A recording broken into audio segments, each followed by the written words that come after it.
irmãos, é uma alegria imensa estar aqui com vocês hoje.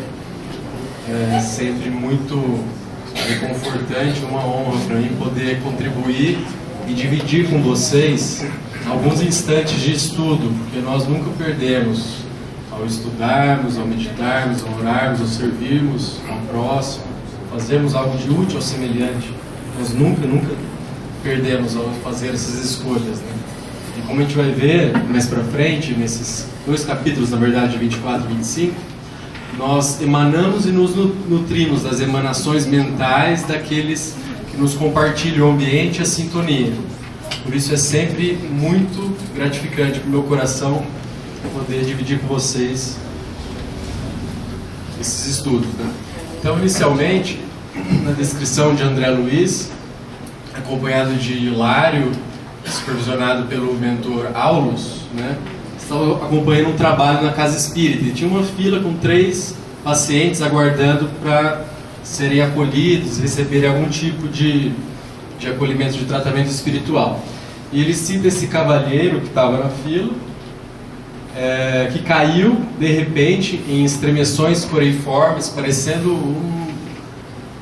movimentos aleatórios, digamos assim, e amplos dos membros e tudo mais. Estadelou no chão e começou a se movimentar aleatoriamente, desferindo gemidos angustiados e roubos. E André descreve que não longe 2 entidades de presença desagradável reparavam-lhe os movimentos, mas sem contudo interferir magneticamente no cavalheiro que caiu no chão. Se não tivesse uma cadeira lá, ele teria estatelado ao rosto no chão. E aí Aulus, já orientando, diz que desde a infância, esse nosso cavalheiro, nosso amigo enfermo, ele padece do contato indireto dessas companhias inferiores, as quais ele aliciou no passado. Nada é por acaso, nada é de graça, nada acontece sem a supervisão divina. Quando ele experimenta apenas a vizinhança desses amigos transviados, que ainda estão no plano desencarnado, não no plano encarnado que o cavalheiro está, sendo que esses espíritos desencarnados ele conviveu largamente antes da erraticidade, antes do regresso à carne. Ele reflete-lhes apenas pela proximidade essa influência nociva, entregando-lhe a perturbações que o próprio Aulus chama de histéricas. Mais tarde a gente vai ver um pouco disso, né? Então, desde a meninice, esse senhor que já passou as casas dos 30 anos, vai de médico a médico sem sucesso. Já na época, né, isso aqui, ao redor da década de 50, a malarioterapia, que se injetava o germe da malária, o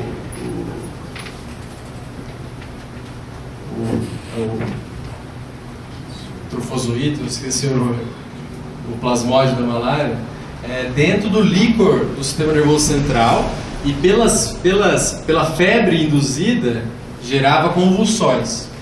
Outras convulsões eram associadas também pelo coma insulínico, que fazia insulina, gerando hipoglicemia até o indivíduo convulsionar, e eletroconvulsoterapia, o eletrochoque na época, que hoje em dia ainda é usado pela altíssima eficácia, eficiência, com anestesia, todos os procedimentos de segurança e de conforto do paciente têm suas indicações com certeza.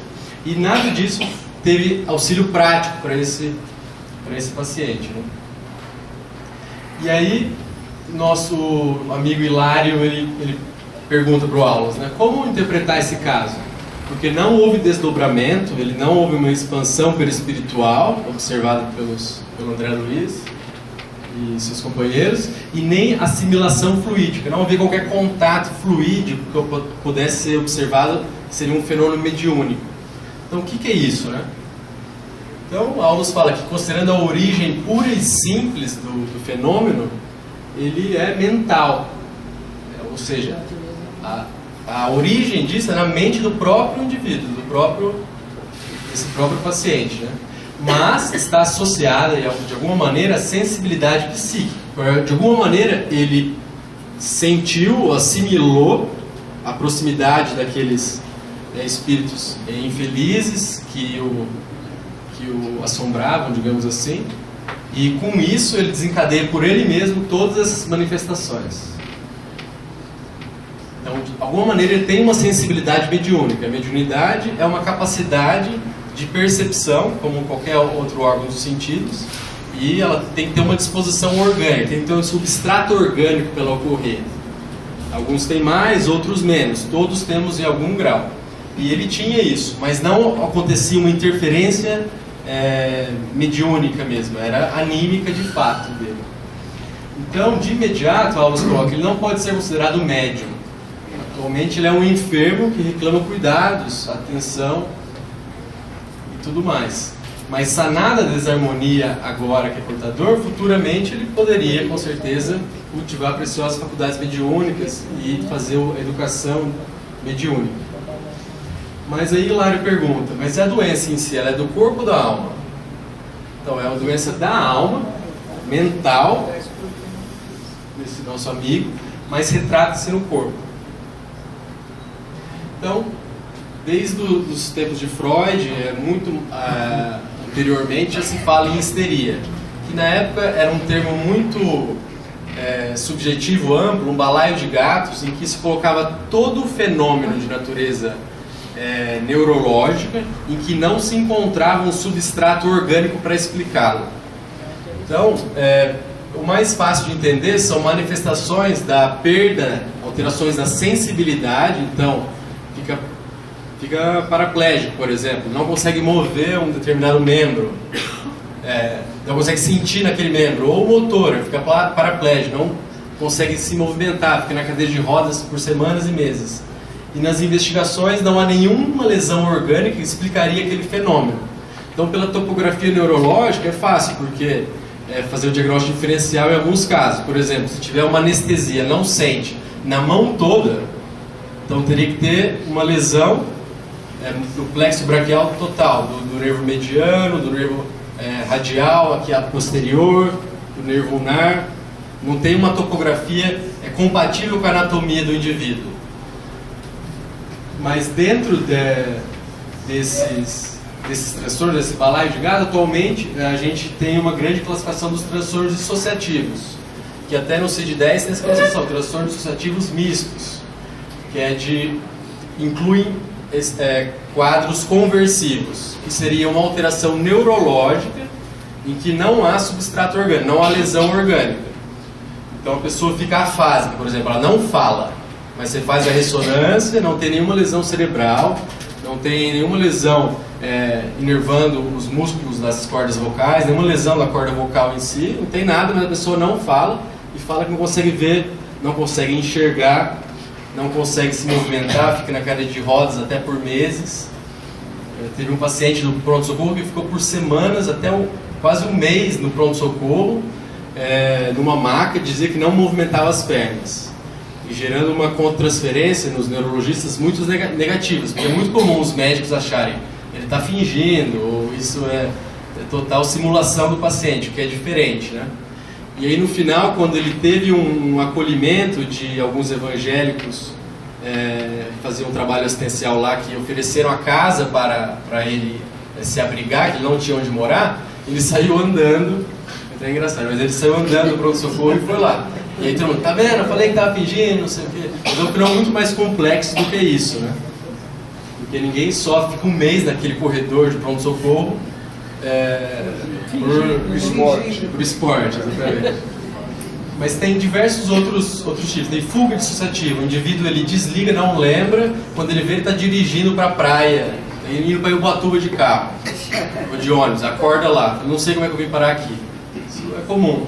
Amnésia dissociativa, então a pessoa às vezes levava o pronto-socorro lá do Hospital São Paulo, levavam lá, ela não sabia o nome, não sabia de onde vinha, não tinha nada, uma amnésia dissociativa. Aos poucos, depois ela ia se lembrando. Tem algumas medicações, se ela se sentir segura e amparada, ela vai lembrando aos poucos. Tem diversas formas de se entender isso, mas uma delas, que até é a origem da interpretação das ideias de Freud, é que é um mecanismo de defesa. Quando é tão estressante ou tão insuportável integrar situações, contextos, ideias, a realidade, digamos assim, na mente, a pessoa cinde, ela separa. Então ela esquece, ela dissocia a linguagem, a inteligência, a memória, a sensibilidade, a motricidade, separa essas faculdades superiores da mente para diminuir o estresse de estar tudo ligado. Então é um mecanismo de se defender, né?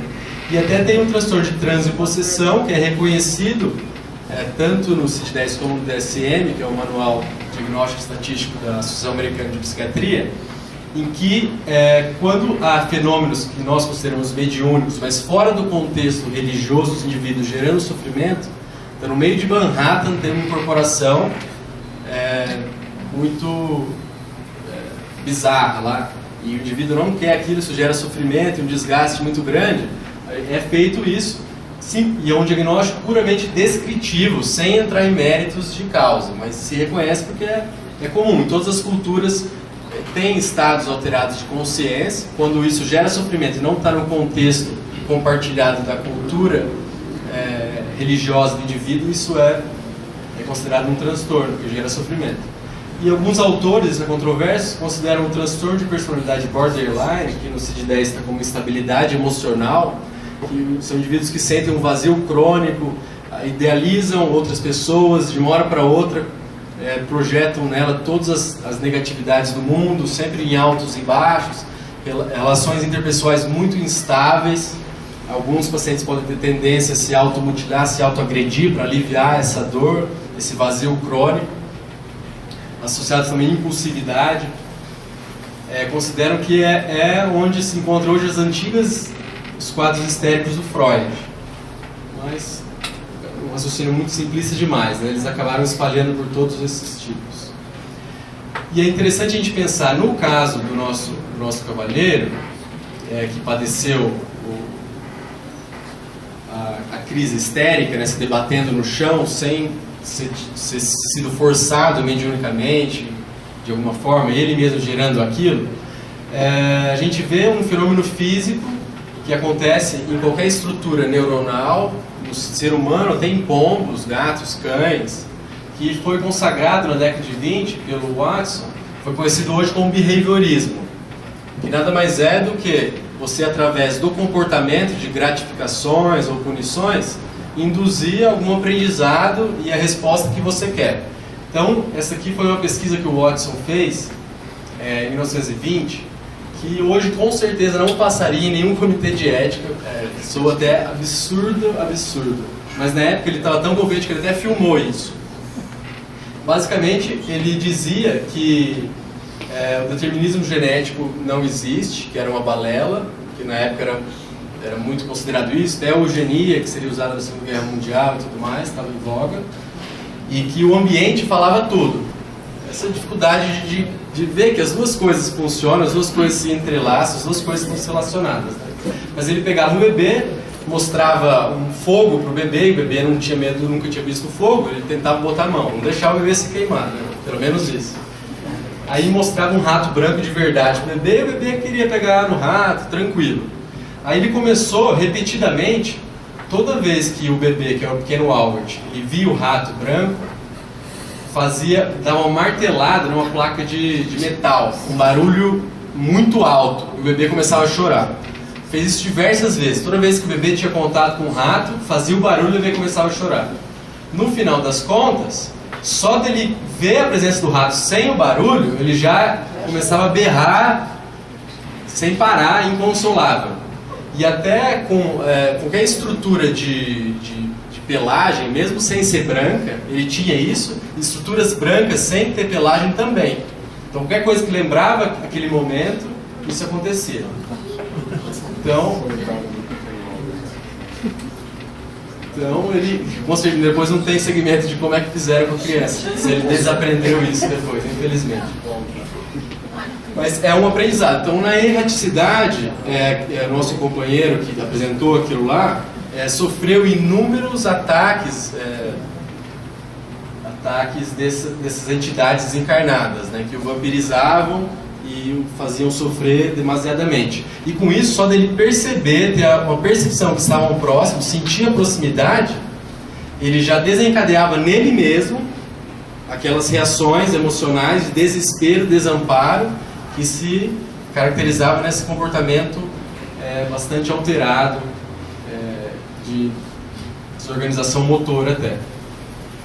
Então, o Aulus coloca que antes da presente imersão na carne, ele vagueou por muitos anos em região das trevas, vítima desses hipnotizadores cruéis, com que ele mantinha sintonia em razão da delinquência viciosa que ele havia praticado no mundo na encarnação anterior.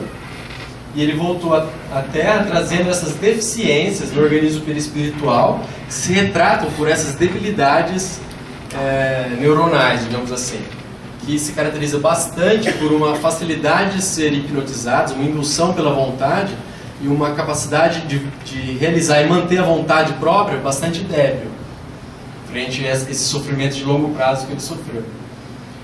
Então, atualmente, ele foi acolhido pelo heroísmo do coração materno em uma singela casinha suburbana, em que a ternura da simpática velhinha lhe vibrava iniludível amor em relação a ele, uma voz clara e reconfortante. Então, o André, o Hilário e o Aulus acompanharam o nosso amigo, o Américo, portador de histeria, até a casa deles, e lá ele dormiu rapidamente, acolhido pela própria mãe, e logo já surgiu um desdobramento pelo sono, né, sem pressentir qualquer tipo de presença dos três, do André e dos colegas, só focado, a consciência turva e apenas conseguindo perceber a própria perturbação que se via possuída. Então o espírito dele, no desdobramento pelo sono, amedrontado e assustadíssimo, foi correndo e grudou num velhinho paralítico, que estava acordado, né, que era o pai dele encarnado na casa, em outro cômodo, dizendo: pai, estou sozinho, quem me socorre? Tenho medo.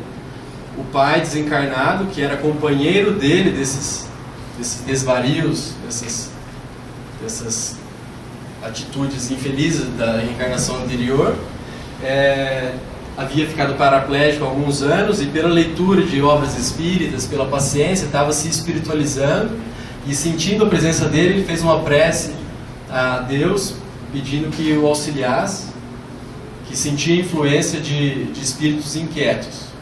Mas mesmo assim, sob a influência do rapaz, o pai assimilava os pensamentos dele sem perceber e também começou a chorar copiosamente, entrou em sintonia e entrou em desequilíbrio também. Então, o pai do Américo era o dirigente de um pequeno bando de malfeitores da encarnação anterior.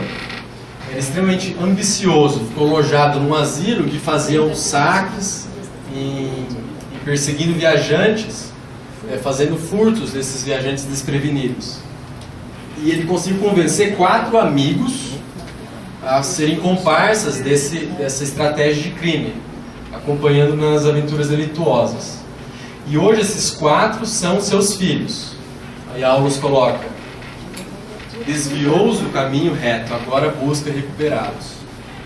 Então, nada que a gente faz, as consequências não serão abraçadas por nós em algum momento. Tanto para o bem como para o mal. A gente vai ter que dar conta em algum momento.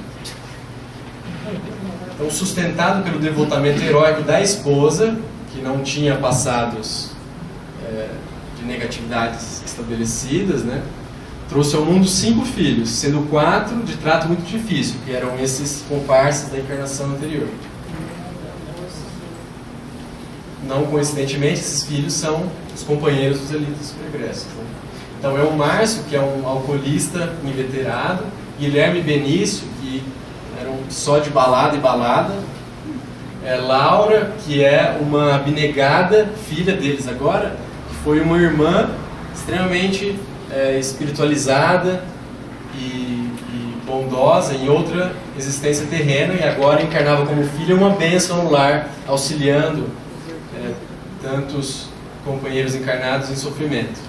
E Américo, que é o nosso paciente do capítulo. E logo depois, uma jovem de fisionomia nobre e calma, também desdobramento pelo sono, ela acordou.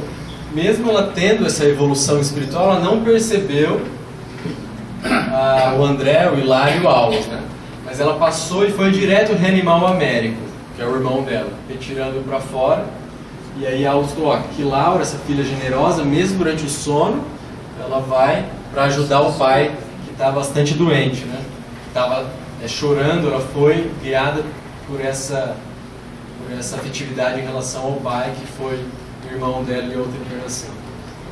Então Aulus coloca, na maioria das ocasiões, quando estamos dispostos a fazer o bem, a estudar, a meditar, a servir ao próximo, a sermos úteis, esse impulso, essa inércia, digamos assim, ela continua depois do desdobramento pelo sono físico. Espiritualmente nós continuamos as mesmas atividades. A gente vai no mesmo impulso, mesmo que nossa consciência ainda esteja turvada, uma dificuldade de se adequar a onde nós estamos, então semiconsciente, digamos assim, dificuldade de trazer as memórias dessas experiências quando retornamos ao corpo físico, mas também quem faz o contrário, né, se emaranha ao mal, prolonga essas ações durante o sono físico, aumentando esses pesadelos. Então, Aulus coloca que os pensamentos daquele que partilha o nosso lar estão sobre o mesmo teto, agem e reagem uns sobre os outros. É uma permuta constante de troca e assimilação. Essas assimilações entre os encarnados muitas vezes muito maior do que nós imaginamos. A gente fica só pensando na influência dos desencarnados, né? Às vezes isso ocorre entre nós mesmos. E muitas vezes, quando encarnados, os obsessores, eles respiram, porque eles no mesmo plano que nós, eles estão encarnados e muitas vezes no mesmo teto. Os obsessores da erraticidade, aqueles com quem nós tivemos maior dificuldade, porque é aqueles que nós precisamos com mais urgência conseguirmos uma convivência fraterna e minimamente civilizada, sem autoagressão mútua, sem perpetuar o mesmo erro. Então, Aulus coloca, é imprescindível a gente entender que em toda parte, dormindo, acordado, encarnado, desencarnado, a vida é espiritual. Nós vivemos em espírito em qualquer ambiente, através das emanações e assimilações de ondas mentais, de produções. A gente não para de produzir em nenhum momento. A gente decide o que a gente vai investir, o que a gente vai produzir. A gente não para de produzir. E nós vivemos em espírito, nessa permuta, nessa troca, né? E consumimos ideias uns dos outros. Não é à toa que Jesus nos disse que diga com quem andas, direi quem és. Então, aí o Hilário pergunta assim, e o nosso Américo, portador de histeria, haverá algum benefício, mesmo ele não sendo médium, o transtorno dele não sendo por um obsessor, digamos assim, não é um desequilíbrio mediúnico? Ele teria benefício de fazer um estudo mediúnico, uma sala mediúnica? Aí ele fala, como não? O progresso, ele concorre para aqueles que se ajudam, que cooperam. Então a disciplina, o estudo, a meditação, a prece ajudarão na renovação mental dele e no processo de cura. Depois disso, ele não está dando nem conta dele mesmo, né? Ou seja, só a presença desses amigos inferiores já o desestruturam, que ele tem movimentos estabanados no chão. Não dá nem conta disso. Imagina para ele ser médium, receber uma carga. E se uma manifestação solta verbalmente, de maneira que ele entenda tudo o que ele fez na encarnação anterior? Ele não está dando conta nem de suportar a presença dos antigos companheiros de delito, né? Então, sem essa fortaleza, sem um equilíbrio próprio, não dá para ele trabalhar como médium. Mas futuramente, caso isso ocorra, que ele se fortaleça, amadureça, se torne mais, digamos, resiliente, emocionalmente mais sólido e integrado, ele pode trabalhar como médium com certeza. Então, todo esforço digno, por mínimo que seja, vai receber da vida a melhor resposta. Então, se ele se esforçar nessa renovação mental de atitudes, ele vai com certeza se beneficiar. O nosso último capítulo é o capítulo 25, mas ele faz referência a um caso do capítulo 26 que eu vou recapitular rapidamente. Naquela mesma fila de indivíduos buscando atendimento na casa espírita, tinha uma dama. E ela estava obsediada, né, jazia sobre o império de impassíveis entidades da sombra. E ela quase uivava, semelhante a uma loba ferida. No caso de licantropia. Obrigado, licantropia. Então, era um problema complexo de fascinação. Era uma obsessão por fascinação. Em que ela estava em sintonia com esse hipnotizador desencarnado por débitos do passado. Essa sintonia, ou seja, essa fragilidade moral perante ter lhe causado sofrimento no passado, e permitiam o plug de ação desse hipnotizador. Né? Esse mesmo espírito desencarnado, ele não era capaz de hipnotizar todo mundo, mas a ela ele tinha autoridade moral sobre isso. Então, numa imagem simples, ela tem o plug e ele tem a tomada pela vontade dele. Então, e esse hipnotizador dela, desencarnado, ele tinha diversos companheiros que ele aliciou, que estavam objetivando gerar sofrimento nessa dama por vingança, que deixaram contaminar pela vingança. E ele propunha humilhá-la pela sugestão, pela hipnose, né? Pela fascinação mediúnica.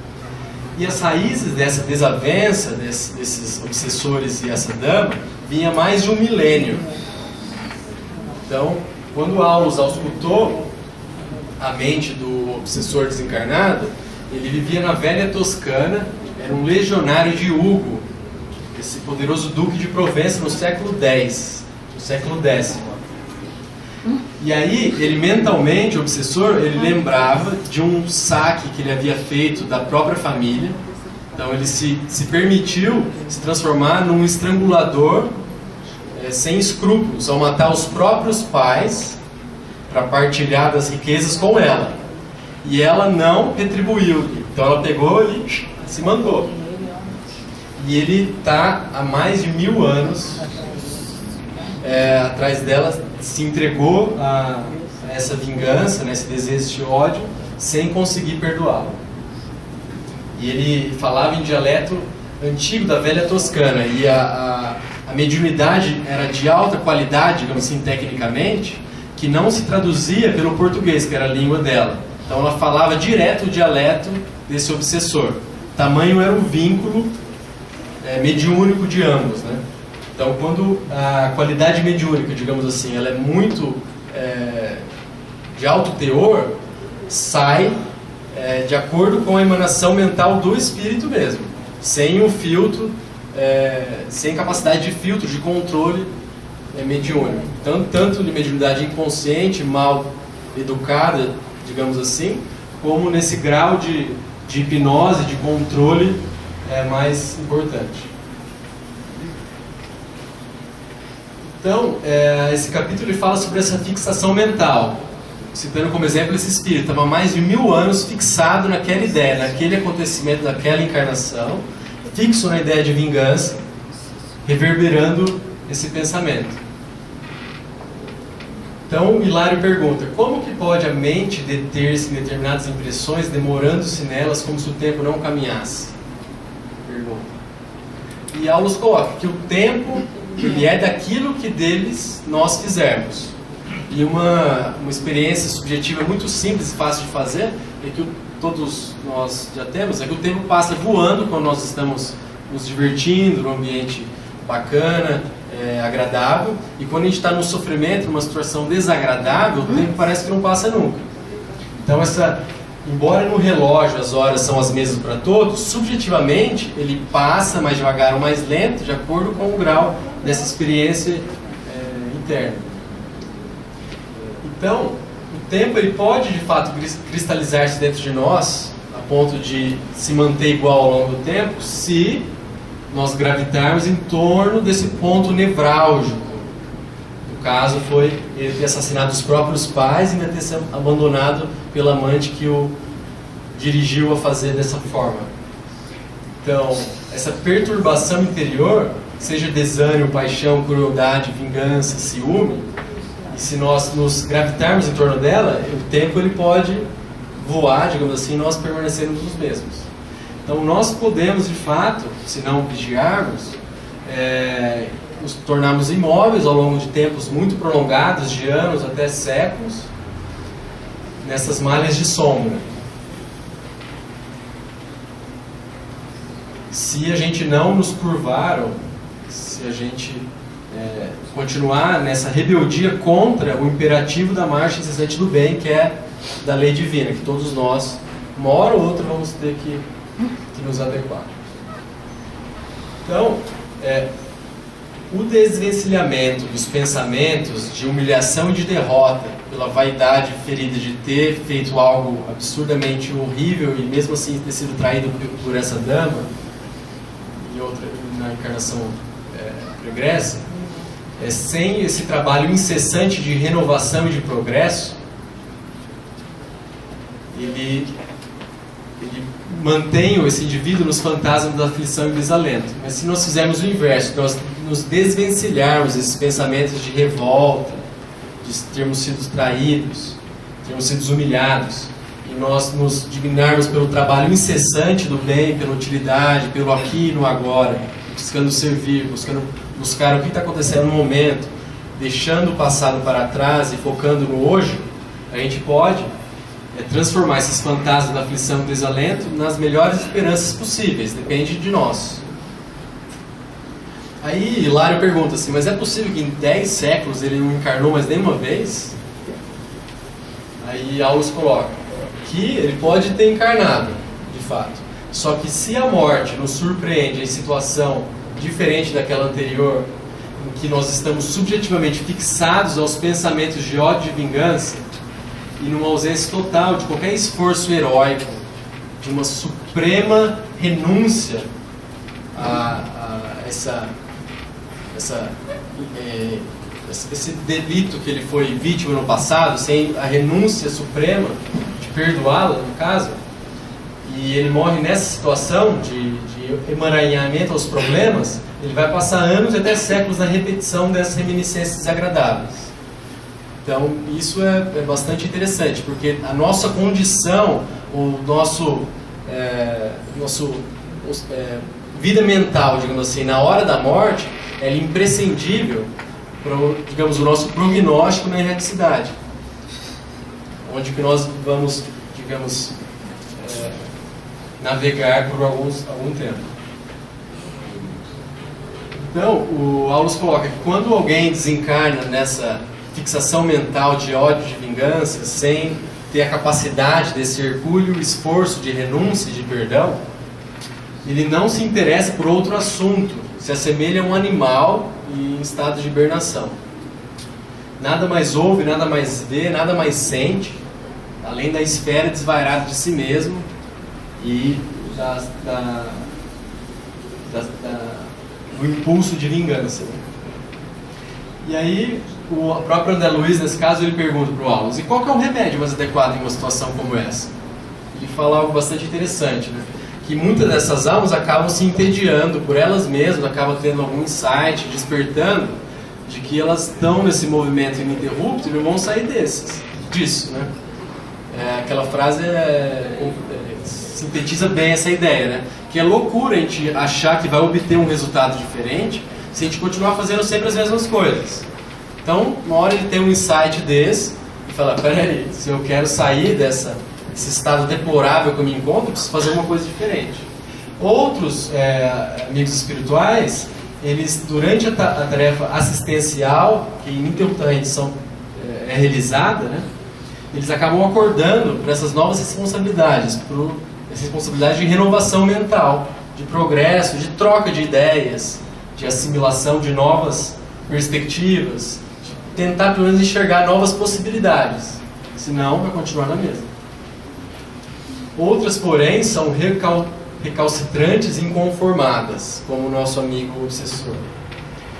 E elas, Aulus coloca, são docemente constrangidas ao retorno da batalha na carne. Então, simplesmente falando, reencarnação compulsória, de uma maneira, com certeza, bastante preparada, amorosa, e essa experiência no corpo da carne, em posição difícil, com certeza vai ter algumas dificuldades orgânicas, ela é semelhante a um choque de longa duração, em que a alma é convidada a essa renovação, a esse restabelecimento. e é sempre ao concurso de afeições pretéritas desse espírito em sofrimento que o asilo no tempo familiar. Então nunca simplesmente encarna o espírito aleatoriamente, né? Sempre tem um plano muito bem estabelecido através da lei do amor divino infinito. Isso a gente não pode questionar, porque com certeza existe além das nossas capacidades de assimilação e percepção. Então, mas aí o Hilário coloca, mas esses casos de encarnação compulsória não seriam uma violência, não seriam um ato de violência contra a vontade do indivíduo? Aí ele fala uma imagem muito bacana que é fácil de entender, né? Quando um paciente insano, louco, né, um paciente psicótico, invade a sua casa, o que você vai fazer? Você vai se responsabilizar pelo tratamento, você vai deixar ele lá quebrando tudo, agredindo a sua família, você vai se responsabilizar pelo tratamento, vai chamar o SAMU, vai dar algum jeito de acolhê-lo naquela situação e dar o tratamento devido. Afinal, ele rompeu com a realidade, ele não está vivendo na mesma realidade intersubjetiva das demais criaturas. Está vivendo uma realidade interna que ele se deixou fixar, se deixou perder-se. Então, Aulus coloca que é certo que nos cabe o dever de honrar a consciência livre, de livre escolha perante a existência. Entretanto, frente a um irmão irresponsável e enfermo, nossa colaboração significa amizade fiel.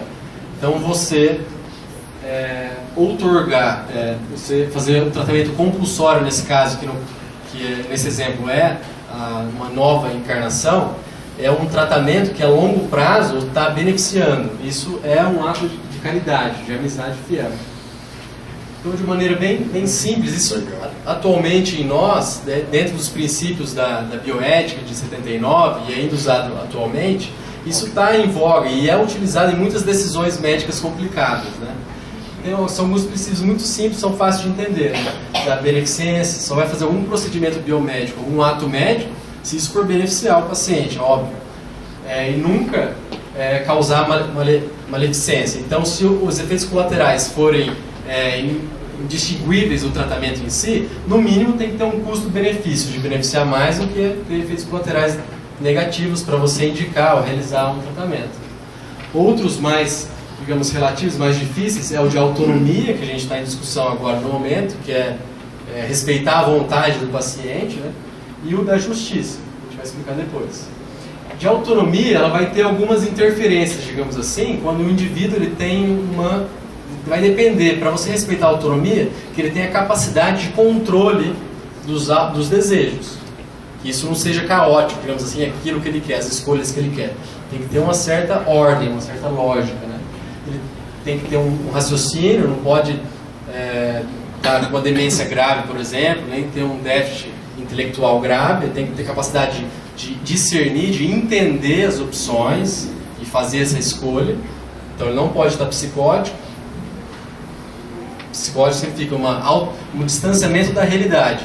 Ele está tão mergulhado na própria realidade, digamos assim, as percepções subjetivas interiores, que ele perde o contato com a realidade intersubjetiva de todas as outras inteligências, né? E essa estabilidade desses desejos. E o limite se resume numa frase muito simples, né? A sua liberdade acaba quando começa a liberdade alheia. Então você pode ir tão longe quanto que você não interfira na liberdade do próximo, né? E quando há dúvidas em relação ao que respeitar primeiro, a beneficência ou a justiça, então nesse caso, internação compulsória, deixar o espírito desencarnado se entregar à vingança eterna, séculos a séculos. Ou, por exemplo, um dependente químico, você vai deixar ele estar se deteriorando, causando lesões orgânicas, desnutrição e tudo mais. Até que ponto você vai deixar que ele escolha aquilo que ele quer fazer, até que ponto você vai fazer um tratamento compulsório em seu benefício, aquilo que você julga que é melhor para ele. Quando isso fica em dúvida, aí você vai para o princípio da justiça. E a justiça, ela exige uma equidade, que nada mais é do que uma disposição de reconhecer igualmente o direito a todos, mas levando em conta as diferenças de cada um. Então você está numa fila esperando há 1 hora, chega um velhinho idoso e passa na sua frente. Isso é equidade. Então você tem uma disposição física de aguentar ficar esperando maior, e o senhor idoso não pode, ele tem debilidades orgânicas e tudo mais. Então isso até socialmente, no nosso meio, isso já é estabelecido, né? Então isso é equidade. Então, dar um tratamento mais intensivo para quem precisa mais. Então, se daqui em 2050, que a natalidade vai estar muito baixa, vai ter um casal, um filho por casal, tem uma filha para reencarnar imensa, digamos assim. Não sei se funciona assim, mas é um exercício intelectual que a gente está fazendo aqui. E aí você está há 200 anos esperando para reencarnar, ansioso. E aí chega um espírito muito conturbado e acaba entrando na sua frente na fila. Então, isso é equidade. Porque ele está precisando mais. O estado de sofrimento dele, a necessidade dele para aquela experiência na carne, ele é muito maior. E você pode servir no ambiente espiritual, pode esperar um pouco mais. Ele coloca que na maioria das vezes as reencarnações compulsórias, o sorgimento, a renovação espiritual é vagarosa demais. A gente pode ver isso em casos de crianças com deficiências intelectuais, que é um enigma no mundo atualmente. Que elas parecem padecer sofrimentos injustificáveis aos olhos de quem só olha a vida corporal, a existência material, mas que somente através do extremado amor dos pais e familiares, que conseguem infundir calor e vitalidade para esses corações, para, digamos, a sociedade materialista, os materialistas, é um sofrimento injustificável, uma injustiça do destino. Mas aquela encarnação, aquelas situações, é a medicação viável para aquele espírito perante a eternidade. É o que ele precisa.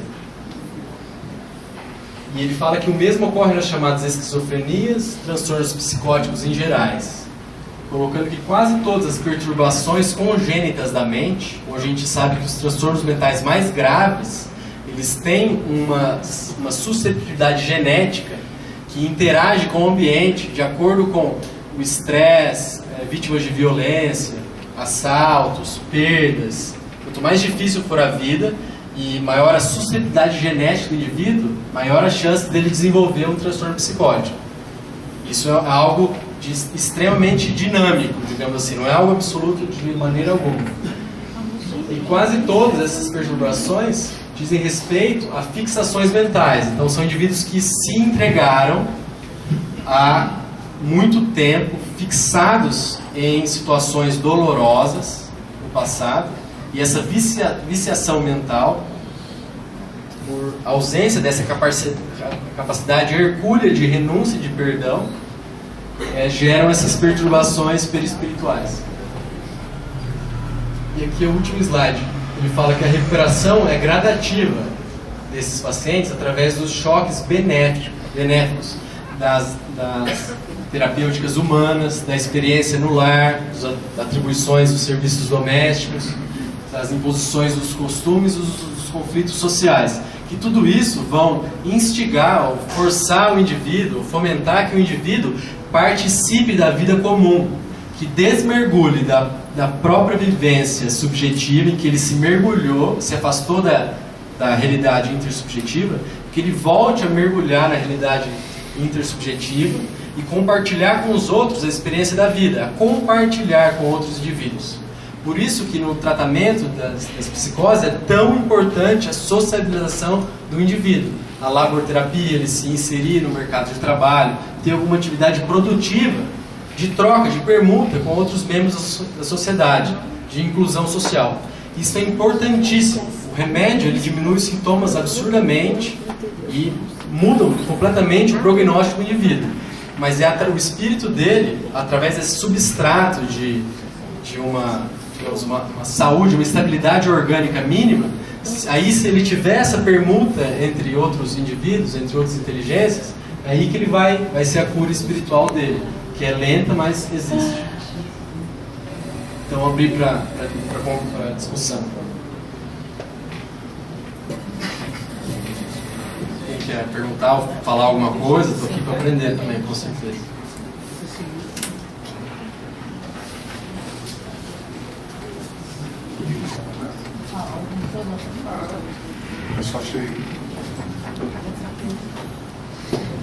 Eu achei muito interessante as questões bioéticas que você trouxe, essa discussão, debate aí sobre a autonomia, né?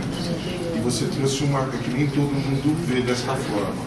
Mas o alcoólico, né, para muitos amigos do drogado e do alcoólico, ele às vezes ele desequilibra a família inteira. Então entra naquela coisa que você colocou na parte espiritual, da obra do André Luiz, as influências mentais recíprocas e também o problema em si. Mas quem já esteve perto de pessoas que têm esse problema sabe que afeta a família inteira. Então é a codependência, muito bem colocado na sua mão. Então essa questão da autonomia é realmente complicada, porque se você não vai analisar o caso em si, fica difícil da gente falar numa autonomia absoluta nesses casos. E ao mesmo tempo você retirar tudo dele, dizer, ó, você não pode mais decidir nada. Se ele ainda tem, vamos dizer, um espaço para decidir. Acho que isso aí é algo que você colocou uma questão bem importante para a gente estar discutindo. Né? Com certeza. Eu até estava conversando hoje sobre isso, e alguns psiquiatras tendem a pensar que, por exemplo, a dependência química é algo que fica muito fácil de observar, é simplesmente um transtorno a escolha do indivíduo. Ele tem plena capacidade de escolha. Está até falando que nos Estados Unidos dificilmente se faz uma internação compulsória, e se o indivíduo ele não está quebrando a lei ou agredindo outras pessoas, ele vai acabar se matando e ninguém vai fazer nada sobre isso, né? Aqui no Brasil, e alguns indivíduos veem isso como paternalista, né? Tudo depende do ponto de vista que a gente vê. E eu tenho o viés, né, de achar que o maior valor que nós podemos ter é a vida. Acho que não tem nada que se deve valorizar mais do que a vida. E quando o indivíduo está colocando algo acima da própria vida, ele não está saudável. Ele pode até falar de maneira muito elaborada e tudo mais, que é a opção dele e tudo mais, mas alguma coisa está errada ali, porque nenhum animal se autoagride, que comete suicídio, né? Isso ocorre no homem por alguma disfunção. Então é uma ilusão, na minha opinião, mas isso não é um consenso, achar que ele está na capacidade completa de julgamento e de escolha. E nesses casos, quando ele está em caminho da própria morte, ou interferindo na liberdade alheia, isso fica mais fácil, aí sim cabe, com certeza, um tratamento compulsório. Em muitos casos, durante as primeiras semanas da internação compulsória, em casos bem selecionados, em que não há outra alternativa, ele troca, ele vira voluntário no futuro. Eu gostaria de perguntar, você está dentro do contexto, por que é uma dupla vista? Está ocorrendo muito comigo, assim, visões constantes, e eu estou meio perdida, estou assustada. Gostaria que o senhor me explicasse para mim. Bom, o termo dupla vista é um termo usado para a capacidade de ter uma visão, né, pela mediunidade, essa capacidade de percepção visual pela mediunidade. Contudo, depois a gente pode conversar, tem que ver minuciosos detalhes para descartar qualquer outra causa orgânica, né? A gente nunca pode comer bola, sempre ver, fazer um exame oftalmológico, ver se não tem nenhum outro sintoma. Mas se for isso, é uma das inúmeras faculdades mediúnicas possíveis, né? Plenamente natural, que está cada vez mais frequente na população, isso vai aumentar. Muito obrigado.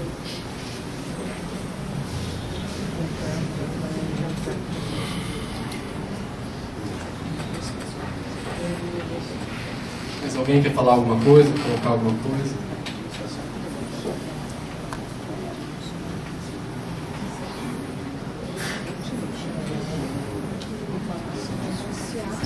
Tá ótimo, muito obrigado, vamos trabalhar, pessoal.